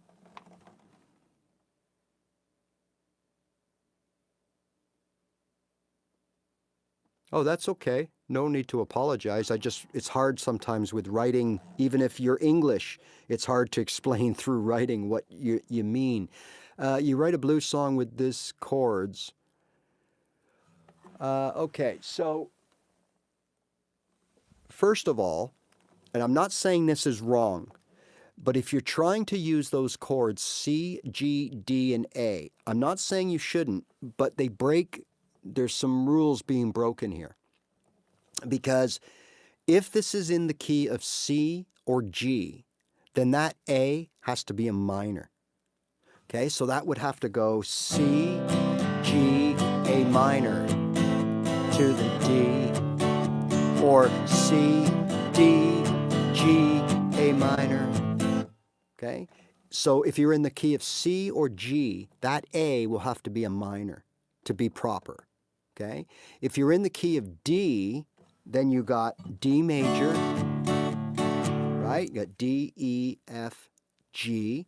You got your G as your 4 chord, and you got your A as your 5 chord. But the C in the key of D is actually a C diminished chord. So we shouldn't play a major. But there are rules in guitar theory and music theory where you can take, based on a relative minor, you can, so for example, you can take from the key of A minor, you can take the C and bring it, it's kind of bizarre stuff. So those 3 chords as they stand technically shouldn't be played that way because the A should be a minor.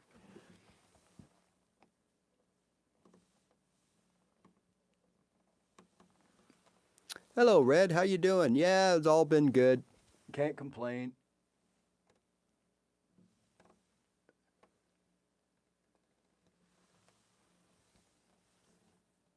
Right. That's right. That's right. So in those same chords, so in this case, you can do it. It'll work. You can make it work. It's just theory-wise, as we both mentioned, that A is, to me, sounding like it should be a minor, okay? The reality is if you're writing a song, okay, for now, stick to the chords in the key. So that's why naming a key for a song is so important. It's important for the singer. It's also important for the players because there are certain chords and keys that maybe some players can't play. So you want to make sure that you write a song that if you're in the early part of your career, your journey, that you're playing open chords more often than not. And if you pick a key, so for example, if you were to say, I'm going to write that song in G, okay? Well, look at the key of G. You'll have G, A minor, B minor, C major, D major, and E minor. Make your song up of those 5 chords, any of them. The reality is, okay, so I'm going to show you. In the key of G, or C, we can use C, it don't matter. The reason those chords are in that key is because they all sound good together, no matter how you play them. So for example, let's take the key of C, because it's very popular. I'm going to play every chord in the key of C in any order, okay?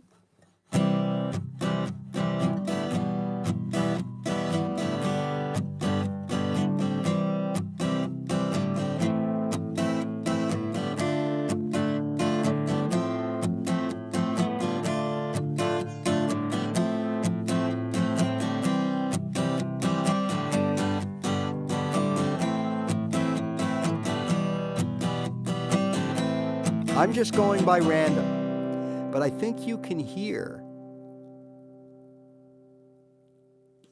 that they all sound good. If you find the right combination, you could have a hit song on your hand. So if you're writing a song, doesn't matter what the genre is, country, rock, blues, pick a key that you think best suits the sound, and if it's your voice or whatever, and only use those 6 chords that are in that key, because you won't need the 7th, it's diminished.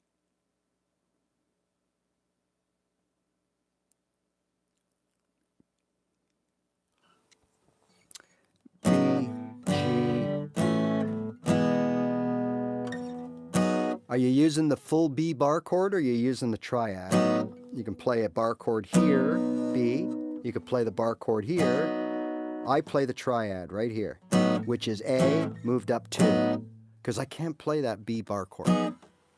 So I kind of remember we had that conversation about the B, and I think that's what I sort of recommended, that you play the A up 2 frets. If you still play it like this, that's cool too. A, B is the same as playing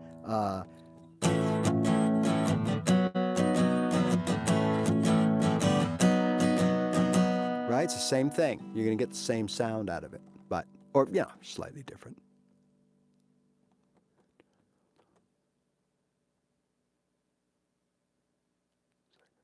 Oh, the full on the 2nd fret. Yeah, that's a good one to know. It's my kryptonite. It's the 1 bar chord that I've never been able to really play. A lot of people, their kryptonite is that F major bar chord. I seem to have no issues with that, and I love playing B minor. It's this B thing here that really scratches my bottom, okay? So good, I'm glad. Because it's always better to play, it's always better to play the true bar chord than the triad, I find. It's generally a thicker, deeper, lusher sounding chord than the triad, right? We can play a B minor triad here. So there's your B minor. And just like the example I gave you for the F, and you wonder, well, how can that be a B minor? It doesn't make sense. Well, it does, because, look, here's the true bar chord right there. So this finger stays where it is. This finger can stay where it is. I can add my pinky here. But look, there's your B minor right there. B minor, B minor. It's the same. Now, again, if you want to, you could even, if it's more comfortable, you can bar these 2, because this finger is fretting that string at the 3rd fret. So nothing's going to ring out if you bar, just out of comfort, right? Don't worry about hitting, you just have to hit that 1 note. You can play the 2, because it ain't going to sound out behind this finger. So, but there's your B minor. C minor, C sharp minor, okay? There's your D minor, E minor. These are triads, okay? 3 strings, 3 fingers, 3 frets. Okay, so there's another B minor that nobody ever talks about if you have trouble playing your bar. You just play that. Anyways, I like my B minor, right? So.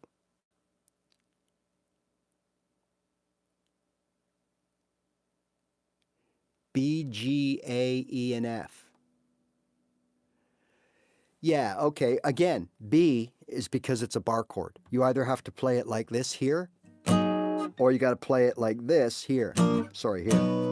Okay? That's a bar chord.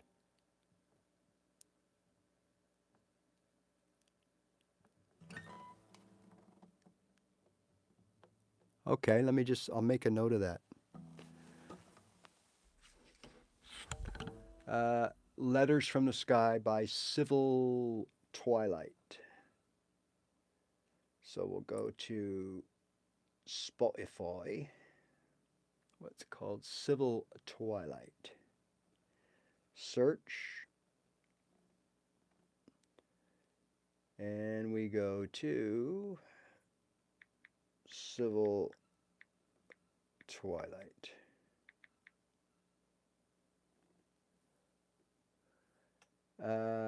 Letters from the Sky. There she is. Okay, I got it. I will have a listen to that when we're done. Oh, it has an F. Well, that's cool, because I was just about to say as well, if you guys were here earlier, the first bar chord I ever learned was a B minor because I had to, because it got to the point where B minor was in everything. I had to learn it. And the second bar chord that I learned was the F sharp minor. And why? Well, first of all, it started coming up in a lot of songs in the key of E, and even in the key of D, right? The third chord of the key of D, the second chord of E. So it comes up quite a bit. And what was good about it was once you learn your B minor, you just take this finger off and move these two up. And there's your F sharp minor. So same fret. Just like A in this position of bar, in this shape, a bar chord is an A, but in this shape, in the same fret, it's a D. In this shape, it's a G, same fret, C. So, and the same thing here, F, B flat. So you'll find that that happens all throughout, right? When you get on, if you're looking at, say you're here, right, and you're playing, this would be a B, okay? That'll be your E, okay?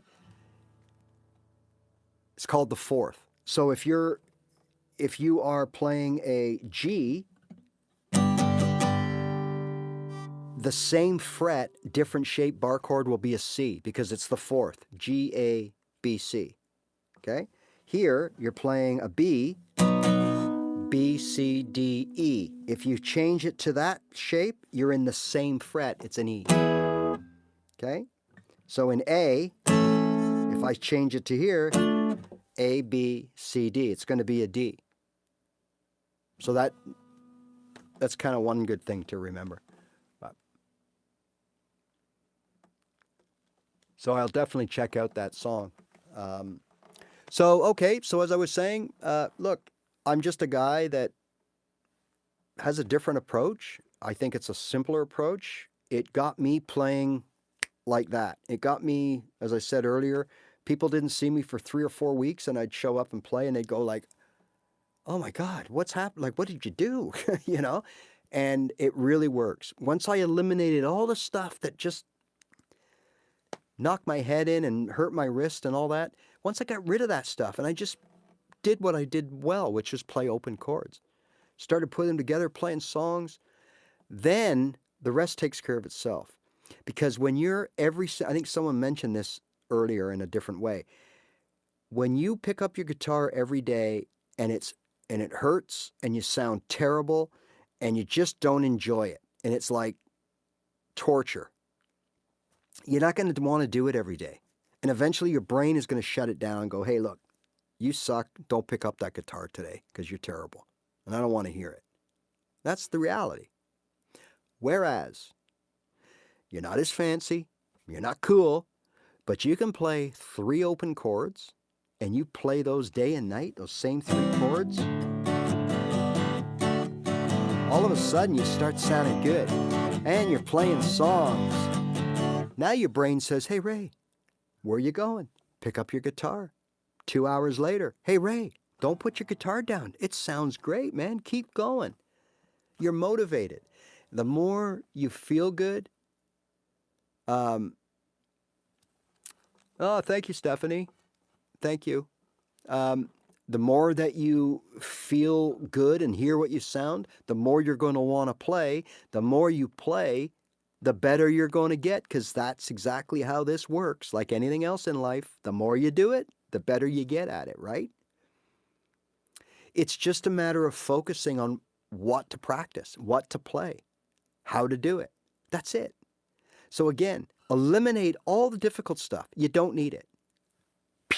You won't need bar chords, triads, power chords, scales. You won't need them for most people 3 to 5 years from the time you start. You really won't. Now, I'm not talking about playing the odd note in between your chords. Technically, you're playing a scale of some sort, the notes from a scale. You don't need, other than that, okay?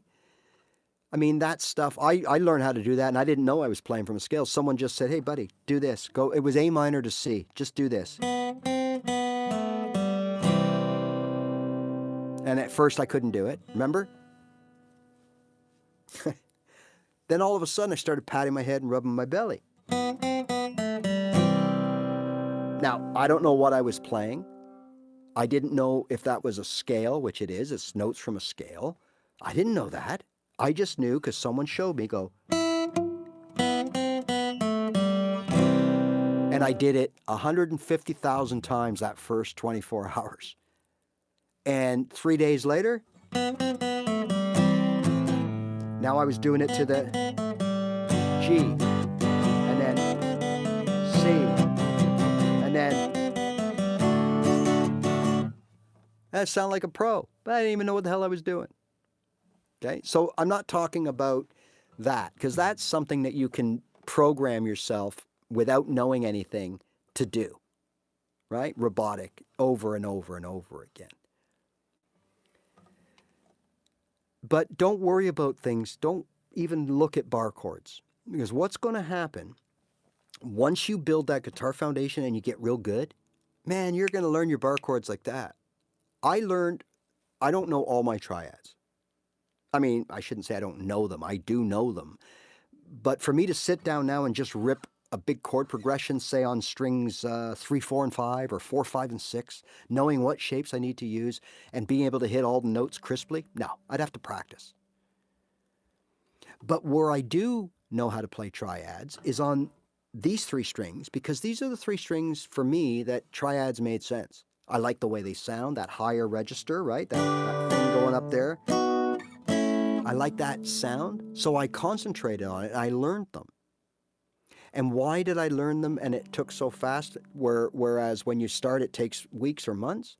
Because I already had the guitar foundation. Confidence. I was already smooth. I was already a good strummer because of all those hours I put in with my open chords. I had a guitar foundation, so I'm not a beginner anymore. You're only a beginner once. So now you've been playing a year and you've only played open chords. Now you want to learn bar chords. Okay, guess what? You're not looking at 6 months. You're looking at a day or 2, a week, because you already have the foundation. You already have the confidence. Right?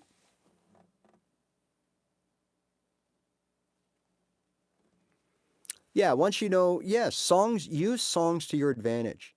So play and learn songs that make you feel good, that inspire emotion, that bring you back to when you were 14 or 16 or 30, or something happened good in your life and you love that song and you want to play that song, your wedding song, you know, your first date song, whatever it was. Use those kinds of songs as an inspiration as you practice your chords, because nobody wants to sit there all day, every day and go,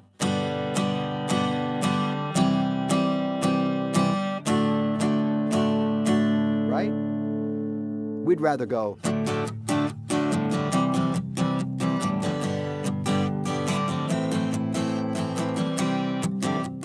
25 years and my life is still trying to get up that great big hill of hope.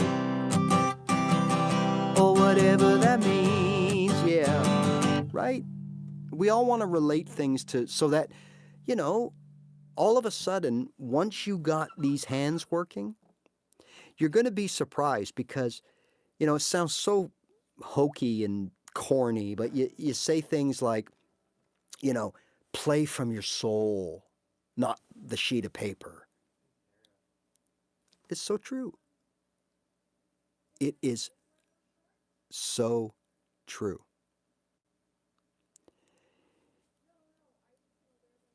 Your, how would you say it? Your internal being will guide you, right? And it'll help your right hand. Okay? Like it just comes naturally. All of a sudden your right hand's moving. You're not actively saying move it this way. It's your inner is going, this is the way I got to do it to make the sound that I'm hearing in my head. Sounds a bit hokey, but it's true. Okay? Anyways, look. All right, so well, again, I can't play requests because it'll trip the copyright, but all downs, okay? I got my first real six string, bought it at a 5 and dime. Da da da da da da da da da da da. Okay, and then I think it goes da da. It goes G A B minor or something like that. When I pop that now, I knew that it would last forever. Something like that, but I'd have to look it up, I suppose. But no, I don't. I generally don't because it trips. I want to keep this up. And I'll have to take it down because I'll get a copyright claim, especially from Eagles songs, Zeppelin. There's a few bands that are really notoriously tight. They don't want you to know their songs and all that crap. I don't know. But anyways, I hope somebody got something out of this. We covered a lot today. I know a lot of it is philosophical and motivational, but that's what I do. I mean, you can get technical information anywhere on the internet. Anywhere. Thousands and thousands of people are showing people little tricks, tips, and things with guitar. That's great, and they're all great. It's all good. But very few people talk about, should I be doing this? Why am I learning it this way? Why am I want to play those chords instead of these chords? Why do I want to do things this way? There's not a lot of talk about the strategy of learning guitar, and that's a whole different thing. So once again, if you want to do it quick and you want to start playing songs, then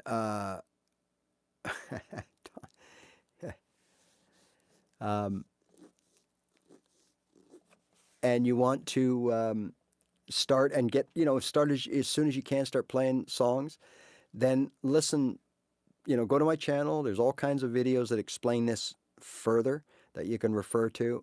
But keep it simple, do what you do best, and whatever it is that you do best, whatever chords it is that you play, whatever, polish them.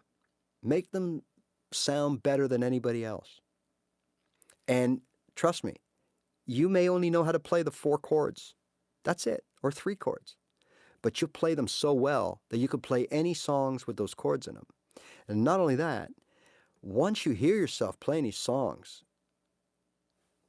the confidence is through the roof. Confidence. And then you get to the point where everything starts to feel comfortable. And the secret, and I mean the secret to playing guitar is really, well, it's going to sound so stupid. It's comfort. When you're comfortable, when you can play the guitar without thinking about it, think about this.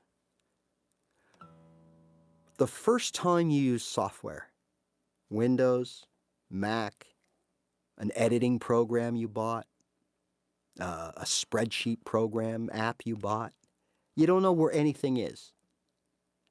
You got to figure out how it works. You're slow. You make mistakes. You hit the wrong buttons. okay?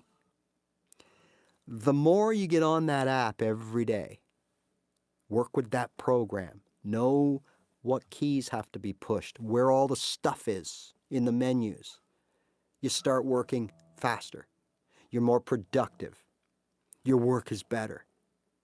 Well, think of this. Day one, you don't know nothing. Don't know where anything is. You don't even know what the hell you're doing. Okay? Day 21, you can play a chord. Maybe two. Not very good, but you can play them. The more you do it, the more comfortable you get. To the point where on your program, you're on the phone, you're talking to someone, and you're doing your work, you're clicking here, and you get everything done in record time. Well, with guitar, start playing your chords, talking to your friends, watching TV. You don't even have to think about it. Dance like no one's watching. Now you can play guitar. Until then, you're going to think about it. You may not be thinking of strumming that G. You got that down pat. But now you're going to go to an E, which you don't play that much. So all of a sudden you're thinking about it, and that's when it starts to sound a little bit off. It's just natural. But once you start not thinking about that E,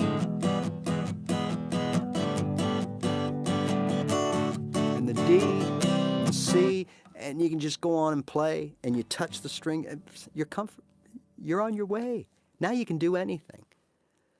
I know it sounds weird, but that's true. As long as you're thinking about it, you're always going to make mistakes. You're not going to be perfect. You're not going to be smooth. You're going to be good. Still thinking about it, you can get good. But then you get to that point where everything is on autopilot. So people ask me about singing and playing. There's no, like anything on guitar, you can't download a link. That's just a load of bullshit. People, oh, download this link, you'll be playing, you'll be shredding your fretboard in 30 minutes. No, you won't. Okay? They are on the video, but you're not, because it's impossible. It's not the way it works. You got to put the time, you got to put the work in, you got to do it. There's no way around it. Okay? So when you get to that point where you're comfortable, everything starts sounding smooth. It frees up your mind. You're not thinking about your fretting hand. You're not thinking about your strumming hand. Your mind is now, it's like your computer, right? When it has 8 gigs of RAM, things get bogged down and it takes a while. Things got to think, and you get the little spinning mouse thing. But if you had 56 gigs of RAM, everything runs so smooth and easy. Well, it's the same with us. If we're thinking of the fretting hand, thinking of our strumming hand, thinking of the chords, thinking of the next chord, thinking of how it sounds, thinking of the touch that we're putting on the string, is it too heavy? We're thinking, we're using our RAM, and then there's no RAM left, okay? When all of this we don't have to think about, then we get all this RAM to be creative. It's really that simple, right? So, all right, everybody.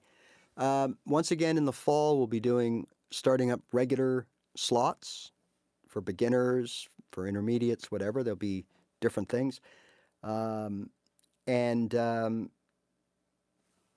Enjoy what's left of your summer. I hope your guitar is part of it. I hope you're taking it to the cottage and the campfires and sitting on your back deck with the barbecue, Randy. And enjoying that guitar, or out in the garage with your toys and your cars and whatever it is you guys do. I hope you're including your guitar, and we'll see you again shortly. I'll probably be back on at some point during the week. You can also find me on TikTok once in a while. Remember, right? The only way to get better, and I always end my videos this way, is just play your guitar. And that is so, so important to remember. The more you play, the better you'll get faster. It's really simple. All right, people. See you later. rock on.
All right, see you later, eh?